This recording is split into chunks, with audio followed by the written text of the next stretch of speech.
ایک اور بڑا عجب فینومنا ہے، تب بھی تکبر کی بات ہوتی ہے نا تو لوگوں کے ذہنوں میں خیال آتا ہے یہ تو امیر کرتے ہیں، ہم تو ہیں غریب، میں کہاں سے تکبر کروں گا، ویسے نوکری والا آدمی ہوں۔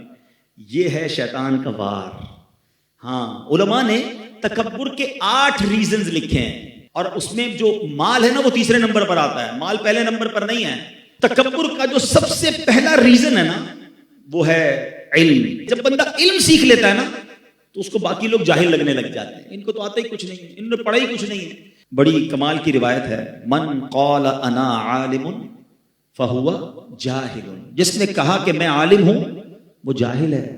علم ضرور سیکھیں، مگر سیکھنے کے بعد کسی اور کو جس نے نہیں پڑھا اس کو اپنے سے کمتر نہیں سمجھنا، یہی تکبر ہے۔ سیکنڈ ریزن آف تکبر، وہ فرمایا عبادت۔ شیطان بڑا مردود ہے، پہلے تو عبادت سے روکتا ہے، اب جب عبادت کرنے لگ گیا تو اب اس کو تکبر میں مبتلا کیسے کرتا ہے کہ بندہ جب نمازیں پڑھے، روزے رکھے، صدقے کرے، تہجد پڑھے، اب اس کو باقی گھر کے لوگ، باقی دوست بڑے حقیر سے لگتے ہیں، یار کیسا آدمی ہے، میں تہجد پڑھتا ہوں یہ تو نماز بھی پوری نہیں پڑھتا۔ یو ہیو نو رائٹ، آپ کے پاس ایسا کوئی رائٹ نہیں ہے کہ آپ دوسرے کو حقیر جانیں۔ اور یہ شیطان کا بڑا خطرناک وار ہے کہ عبادت گزار کو تکبر میں مبتلا کر دیتا ہے۔ وہ بڑا پیارا واقعہ ہے نا کہ ایک بار ایک بزرگ جو تھے اپنے بیٹے کے ساتھ کہیں سفر پر جا رہے تھے، راستے میں مسافر خانہ آیا، باپ بیٹے بھی سو گئے، قافلے والے بھی سو گئے، تہجد کا وقت ہوا تو باپ بیٹے اٹھے، تہجد پڑھی۔ تہجد پڑھنے کے بعد بیٹا والد صاحب سے کہتا ہے ابا جان یہ کیسے لوگ ہیں، کوئی بھی نہیں اٹھا۔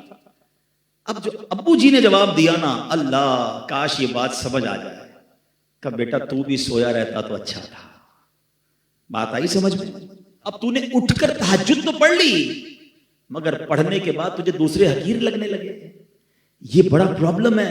ضرور کیجئے عبادت مگر اس لیے نہ کیجئے کہ میں دوسروں سے سپیریئر ہوں، شیطان کی بڑی عبادت تھی جناب۔ اب آیا تیسرا ریزن اور وہ ہے مال۔ جب پیسہ آتا ہے تو انسان کو غریب اچھا نہیں لگتا ہے، اس کو لگتا ہے میں نے کمایا ہے، میں نے جناب یہ عروج حاصل کیا ہے۔ ہمیشہ یاد رکھیں جو کچھ دیا ہے وہ رب نے دیا ہے، وہ جب چاہے واپس لے سکتا ہے۔ بزرگ بیٹھے پوچھو ان سے، ہم نے راتوں رات امیر کو کنگال ہوتے دیکھا ہے، زکات دینے والوں کو زکات لینے والا بنتے دیکھا ہے۔ اس کووڈ نے تو بہت کچھ لوگوں کو دکھایا نا، کئیوں کو عروج ملا، کئیوں کو زوال ملا۔ چوتھے نمبر پر کہا حسب و نسب، بڑا خاندان، بڑی فیملی، پیر ہی نہیں دیتے بھائی ہمارا خاندان بہت اونچا ہے، ہم تو بڑے خاندان والے، اس کا تو خاندان وہ فلاں فیملی سے تعلق رکھتا ہے۔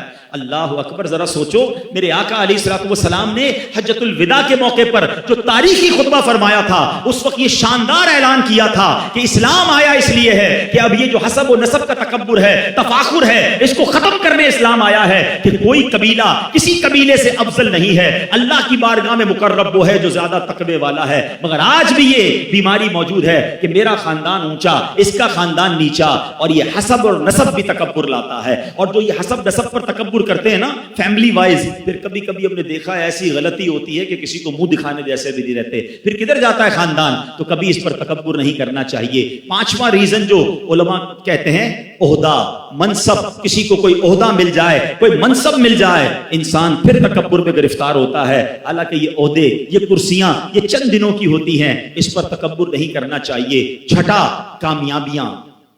جب بندے کو دھڑا دھڑ کامیابیاں ملے نا، ارے بھائی میں تو پتھر کو ہاتھ لگاتا ہوں سونا ہو جاتا ہے، جو ڈیل کرتا ہوں فائدہ ہی فائدہ ہوتا ہے، جو فیصلہ کرتا ہوں کمال کا ہوتا ہے۔ ابھی ایک آئٹم خریدی، ہر کوئی منع کر رہا تھا، میں نے خریدی، دیکھو پیسے بڑھ گئے، یہ مجھے ایسا پتا ہے۔ یہ انسان کو مبتلا کرتا ہے تکبر میں۔ ارے تمہاری کیا اوقات ہے، میری کیا اوقات ہے، اللہ مہربانیاں کر رہا ہے اور تم اتراتے جا رہے ہو۔ ہونا تو یہ چاہیے کہ وہ عطائیں فرمائے تو ہم سر اور جھکائیں۔ دنیا کا دستور ہے، درخت پر جب پھل لگتے ہیں نا وہ درخت جھکتا رہتا ہے، جھکتا رہتا ہے، جتنا پھلدار ہوتا ہے اتنا جھکتا ہے، جس کے کانٹے لگے ہوتے ہیں وہ سیدھا کھڑا ہوتا ہے۔ کامیابیاں ملیں یہ اللہ کی عطا ہے، اور شکر کرو اور عاجزی کرو، اتراؤ نہیں۔ ساتواں سبب علماء کہتے ہیں حسن و جمال۔ کوئی خوبصورت اللہ نے کسی کو بنایا، اس کے بھی اسٹائل عجیب و غریب ہو جاتے ہیں، اس کو کوئی سانولا آدمی اچھا نہیں لگتا ہے، کہتا ہے یار دیکھو اس کا رنگ کیسا ہے، اس کا قد کیسا ہے، اس کا انداز کیسا ہے۔ توبہ توبہ توبہ۔ ارے اللہ کے بندوں، اگر اللہ نے تمہیں اچھی شکل صورت دی ہے نا تو اللہ کا اور شکر ادا کرو کہ اللہ زوال نعمت سے بچانا اور میرے مالک ادھر تو اچھی شکل دے دی، قیامت میں بھی چمکتا چہرہ دینا۔ کیا فائدہ ایسی شکل کا کہ ادھر خوبصورت شکل ہو اور قیامت کے دن چہرہ سیاہ ہو جائے۔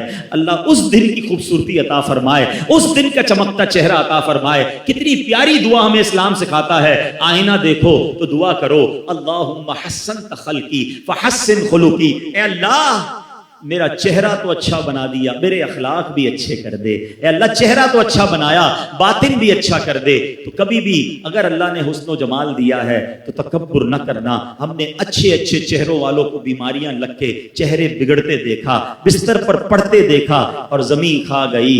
نوجوان کیسے کیسے ہوئے نامور، بے نشان کیسے کیسے، اسی 2 گز کی قبر میں مٹی کے اندر وہ خوبصورت بھی چلا جاتا ہے۔ تو اترانا نہیں ہے۔